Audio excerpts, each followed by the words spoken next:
They orbit between us and our star, hidden within the sun's glare, often visible only at sunrise or sunset.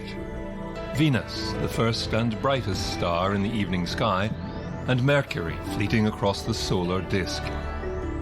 They are half of our solar system's terrestrial planets, yet we know so little. As we begin to take a closer look at our companions, they are posing more questions than answers.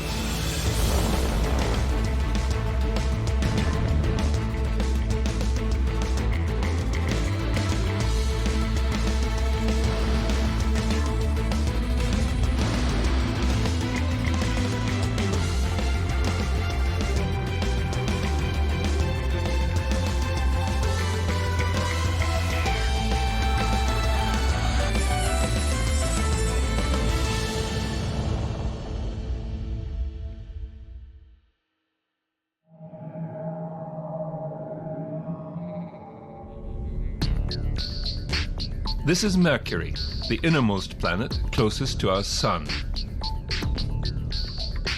Mercury's days are longer than its years,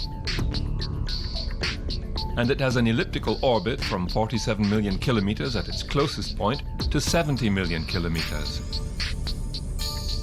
Difficult to observe from Earth due to the Sun's light, Mercury is an enigma of the solar system's evolution. Well, Mercury is really a weird planet. Normal terrestrial planets, all the rest, have a relation between how big they are and how dense they are. Mercury is not following that rule. It's much more dense than what you would expect for its size. That is not normal, so something went wrong in the formation of Mercury that we don't know. Only 2 probes have been sent to investigate the planet, and only one has achieved orbit. Mercury is difficult to get to because of its orbital speed and the gravitational influence of the Sun. Mercury, for us, is a planet of extremes. So you have temperatures like 400, 450 degrees on the surface during the day, and imagine that's like being in a pizza oven on Earth. So it's really hot there, and temperatures at about minus 175 during the night. Mercury orbits the Sun every 88 days in an atypical elliptical orbit. At its nearest approach to Earth, it is 77 million kilometers away. The first close-up imagery of Mercury came from the US probe Mariner 10 in 1974. With insufficient fuel to slow the craft, it was not possible to put the probe into orbit. Instead, it orbited the Sun, passing by Mercury 3 times. The flybys provided 2 interesting observations. Firstly, Mercury has a magnetic field similar to Earth, which is unusual due to the very slow spin of the planet. Secondly, the surface of the planet showed extensive cratering and very little volcanic or crustal movement. 2 contradictory observations of why the planet has such a magnetic field.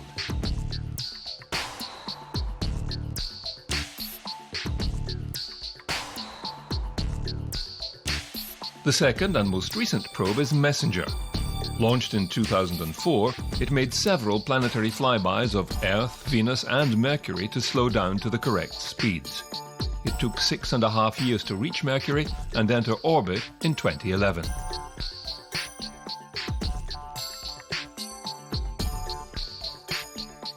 Because of this short distance from our central star, the temperature of the planet is very, very high. And when you want to fly around Mercury with a satellite, you find yourself in a very special thermal situation where you get a lot of heat coming from the planet itself that behaves like a thermal mirror. And then from the side you get the heat from the sun. So you have 2 heating sources which may destroy a normal spacecraft. Another NASA mission, Messenger, is getting operational in a very loose Mercury orbit because, as I said, the thermal situation is such that you better stay away from the planet.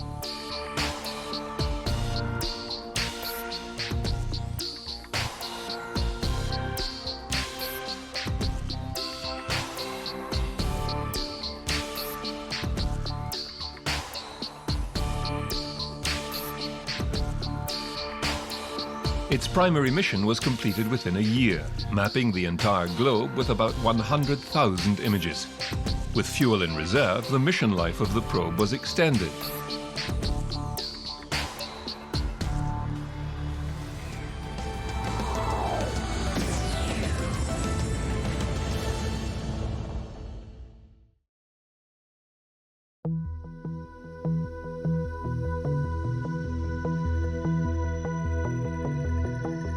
After 10 years, MESSENGER continued to send back information and observations.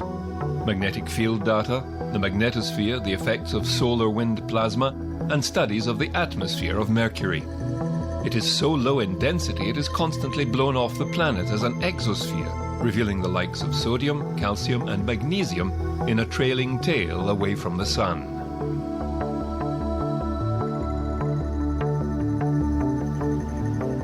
Spectrographic imaging of the surface material has thrown up more questions about the high metallic density of the planet.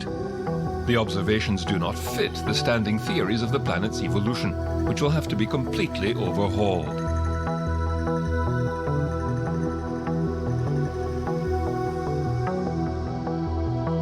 One other interesting detail: at the north and south polar regions, MESSENGER has detected the presence of water ice in the permanently shadowed interiors of craters, just like on our Moon.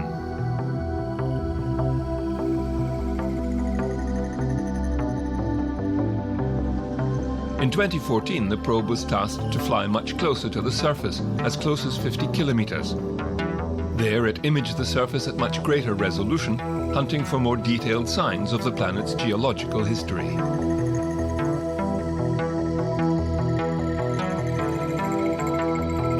Left unaided, the probe continued to descend and ultimately impact on the surface. There was, however, sufficient fuel in reserve for 3 trajectory alterations to increase altitude and give the probe a short time extension to continue its work into 2015.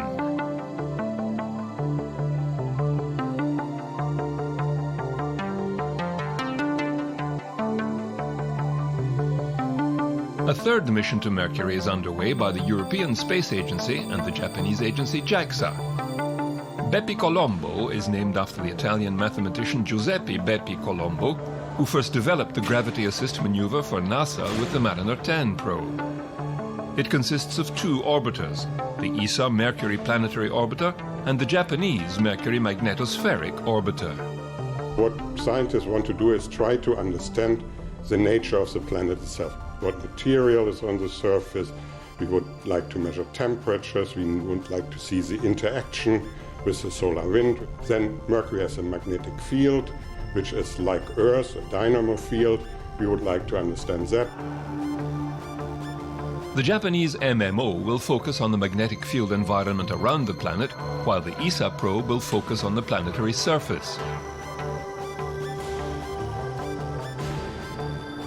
Like the previous 2 probes, Bepi Colombo will use Earth and Venus to slow the probe's speed down to drop closer to Mercury's orbit.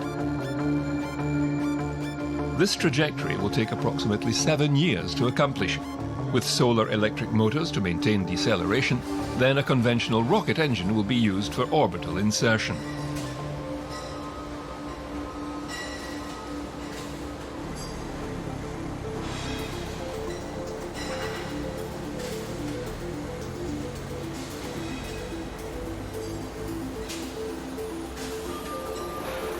The orbital life of the probes in the harsh environment is expected to last 1 to 2 years. The 2 craft carry a suite of the most advanced instruments, including a laser altimeter and magnetometer, infrared and ultraviolet spectrometers, imaging X-ray and high-resolution stereo cameras.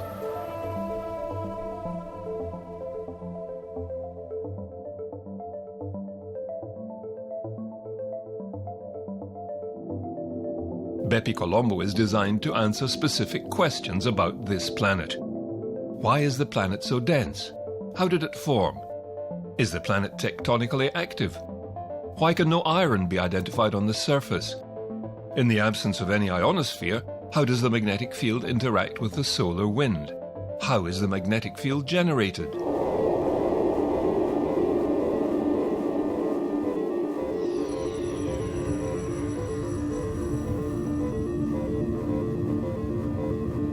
We have a theory to understand how planetary systems form. Now, the theory was based on explaining the solar system, and it was fine, it worked.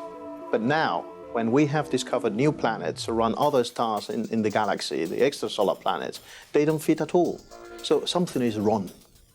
And the special cases, those that are difficult to understand in the details, like Mercury, are very helpful. By finding answers to some of these questions, Bepi Colombo will help us understand how the solar system was formed 4.5 billion years ago.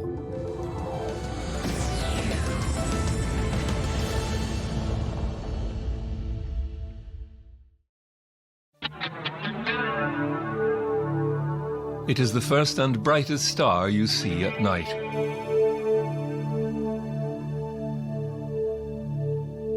Our sister planet in some ways, our closest planetary neighbor in both distance and diameter.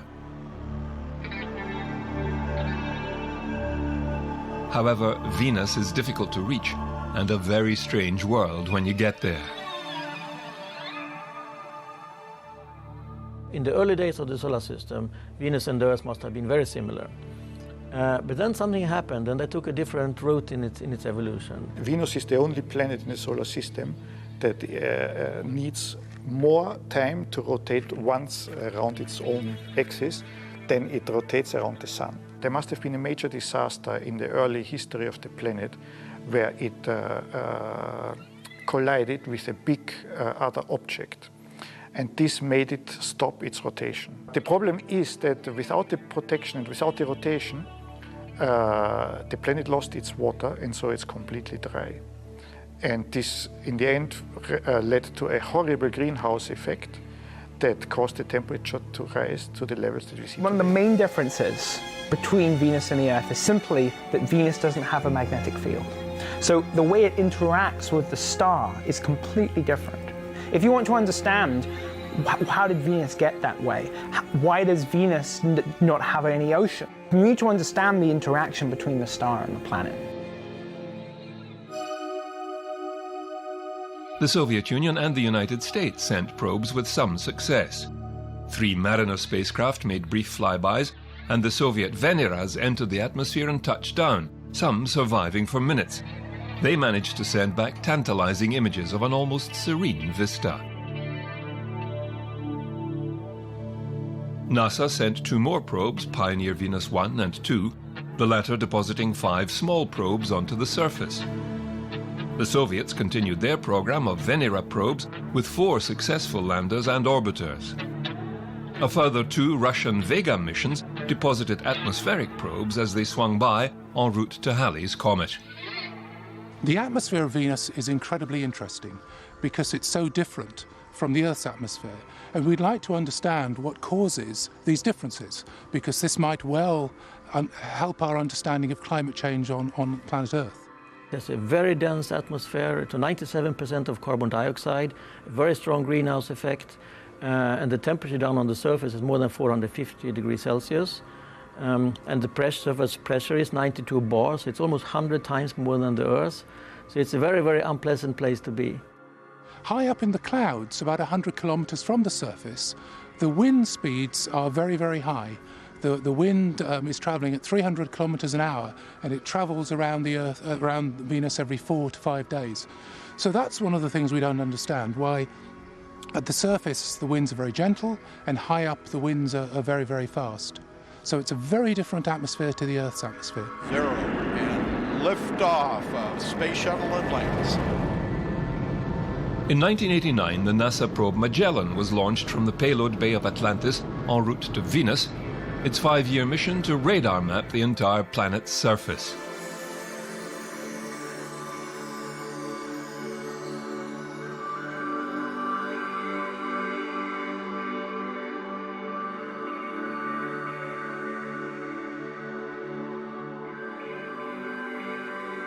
The radar managed to peer through the dense atmosphere and revealed the true face of Venus.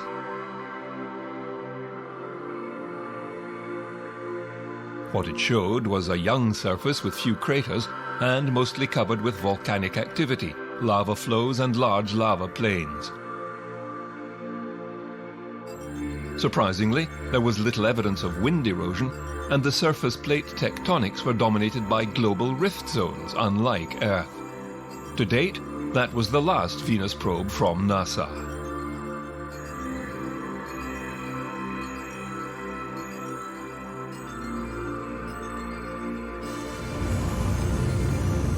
It was 12 more years before Venus came under scrutiny again, this time by ESA's Venus Express.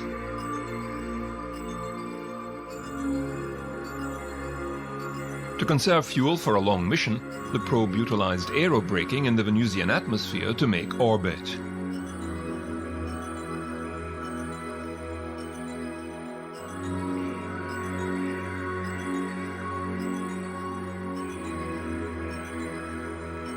Very interesting discoveries of Venus was a huge vortex, a huge cloud at one of the poles of Venus that in some ways looks very similar to a hurricane on the Earth. But this is a long-standing event that's there all the time. We don't understand how it's formed, why it's there, and how it will evolve.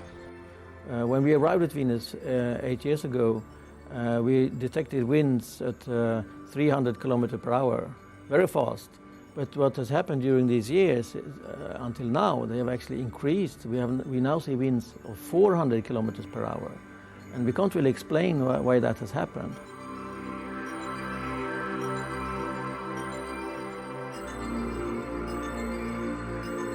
More questions were raised by the planet's absent magnetic field. Venus doesn't have a magnetic field. So Venus is just this big rock with this atmosphere and the ionosphere sitting in space, and the supersonic solar wind with the interplanetary magnetic field whacks into Venus, and it can't penetrate through the ionosphere. So the interplanetary field lines just sort of pile up ahead of Venus, like cars on a freeway. This solar wind whacking into it essentially sort of strips off the atmosphere, and it literally forms this long tail, like a comet that's stretching out into space. Pioneer Venus Orbiter was the first spacecraft to really thoroughly explore that night side region where the atmosphere is all escaping away, and it discovered this really mysterious phenomena which has yet to be explained.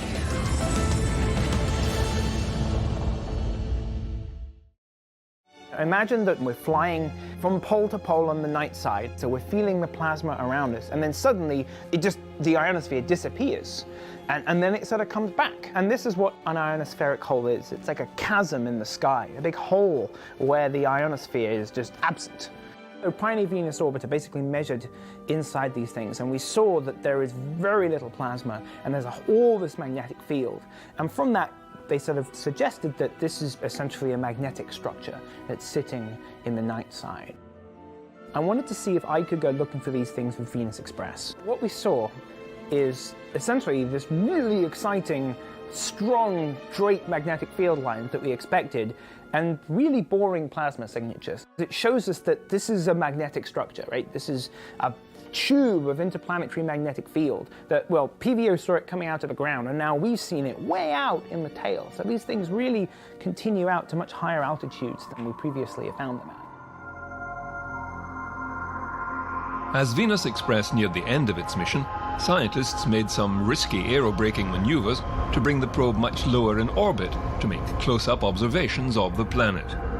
These maneuvers involved daring plunges into the hostile atmosphere only 130 kilometers above the planet's surface.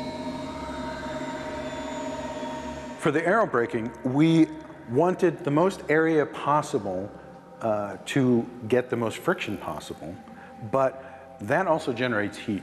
And so what we did was we went into the atmosphere in this direction, because this face of the spacecraft, which had been attached to the rocket originally when it was launched, was most able to take the forces and the temperatures.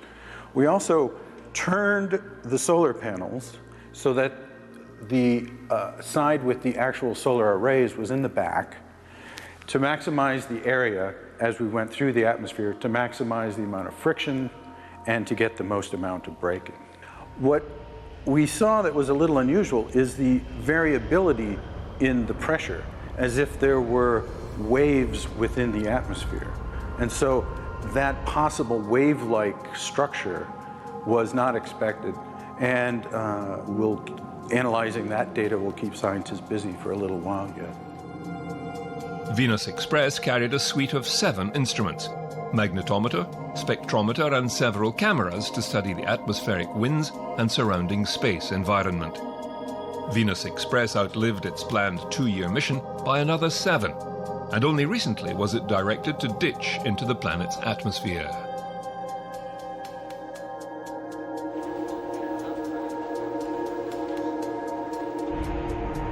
The Japanese have made the most recent attempt to reach Venus with Akatsuki, whose planned observations are to include cloud and surface imaging with infrared cameras.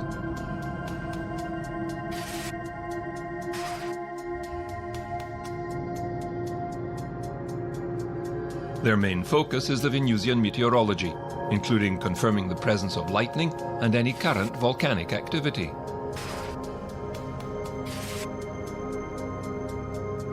The probe failed to enter orbit on its first attempt, and JAXA are hopeful when the probe's heliocentric orbit returns it to Venus that a second attempt will succeed very soon.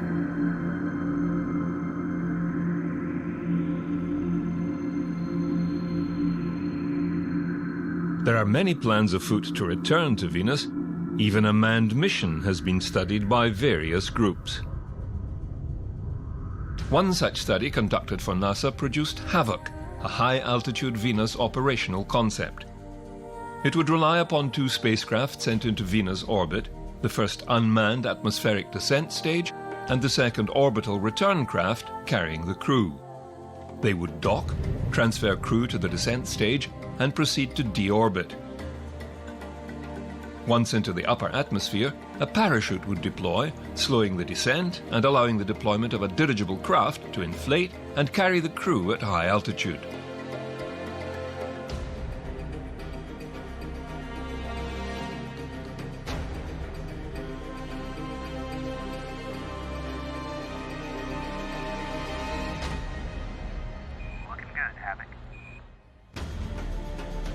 From there, they would study the planet below.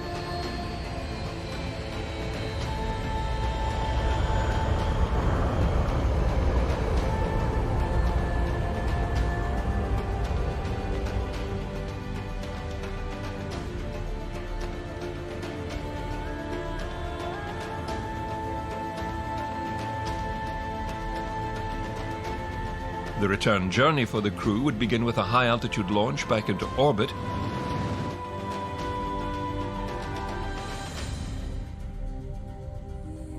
where they would dock with the orbiter, transfer crew and equipment, and then make the journey back to Earth.